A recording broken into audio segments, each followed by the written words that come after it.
Hello guys, yan dumating na yung aking in-order last week pa to.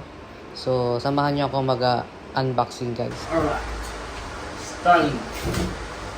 Kung nakikita niyo, dito yung mga pambukas. Merong namang guide, arrow, pag ganun. Sundan lang natin. Huwag natin gagamitin ng kutsilyo. So ngayon, buksan natin. Alright. So malaki po siya. Yan. Ito yung manual guide niya.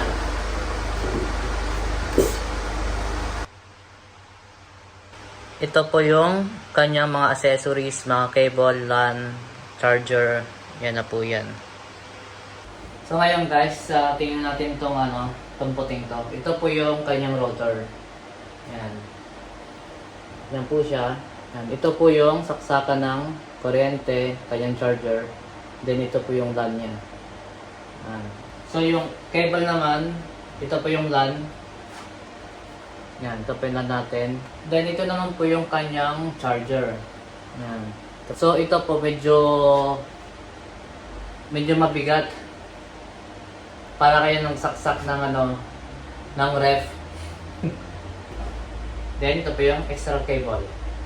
Para po siguro dito sa amin. Para dito po. Ito, para dito po siya. So ito lang po yung mga niya, ang kailangan. So try po natin na ikabit kahit dyan lang sa labas. Testing natin. So bago po 'yun, i-upload po muna natin yung kanyang application. Then sa application po tayo mag-base. Tingnan natin din yung mga niya, function po niya. So let's go. So ngayon guys, lalagay natin itong cable, yung LAN, dito sa antenna natin. Ito po yung antenna. Lagay po natin. Taksak nyo po na maayos. Pag tumunog po siyang ganon.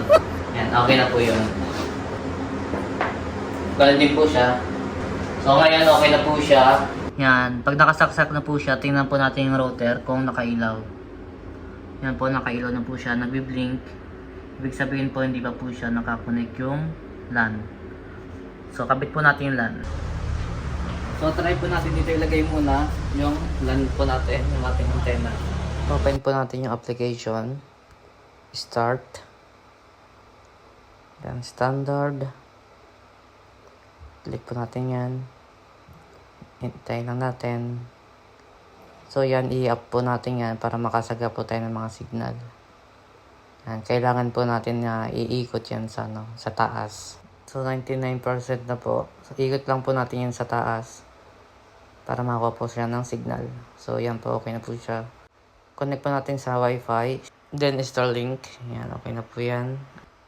So ngayon, speed test po natin. Sa ngayon, ito po muna ang ating i-speed test.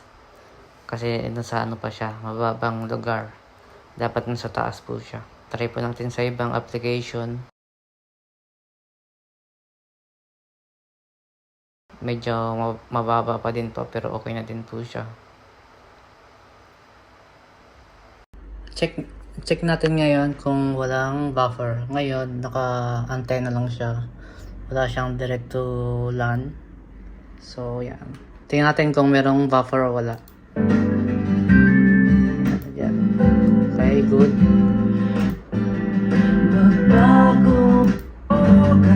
Sa ngayon, doon ko muna siya nilagay sa gilid hanggang pangsamantagal. Char. Okay, sa ngayon, dito muna. Ciao, grazie. Hello guys, ito ngayon, ginagawa na ngayon yung linya ng Starlink. So yan, dito ko siya pinalagay. Nakalinya na yan. Ito yung cable. Provided nila yung cable na to. Gumawa sila ng butas. Then gumawa sila ng butas dito. Yan, pauntang taas. Doon sa rooftop mismo. Yan, sa taas po ako. Ayun, ginagawa na doon. Nilalagay doon sa taas. Dahil sa taas na po yung ating antenna, try natin po i-speed test ulit. Yan, naka-align naman po siya. Tama po yung pagkalagay nila. Yan po yung niya. Area. Then speed test. Check po natin.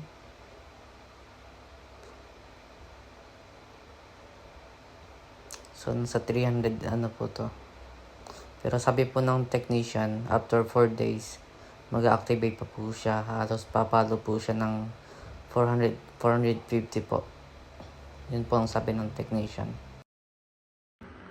So ngayon, ito-try po ulit natin with cable. So yan po, nalagyan na po nila ng cable LAN. Then yung router, dito naman po, dito natin po siya pinalagay malapit. So try po natin. Let's try again. Bye. So yan, hindi naman po every time same po sila ng ng lakas. Minsan umihina din po ng kaunti, pero okay lang naman din po. So ito po yung buong kabuuan po ng speed test po natin. Sa ngayon okay na po siya sa akin. All goods na yan.